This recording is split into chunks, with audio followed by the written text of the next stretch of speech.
கடலையை காட்டு. பெரிய பருப்பாக இருக்கும், பெரிய பருப்பாக இருக்குப்பா, நல்லா பெரிய பருப்பாக இருக்குது.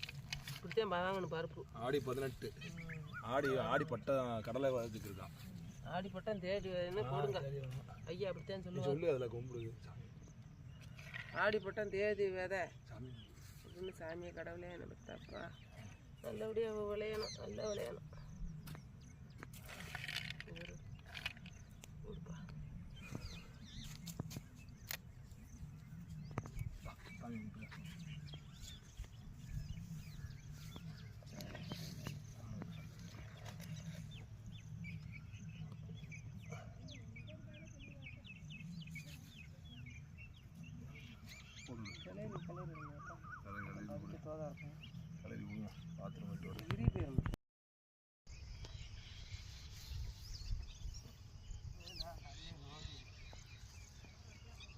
ஒரு வயல் போட்டாச்சு கடலை, அடுத்தது போடுவோம் இங்கே.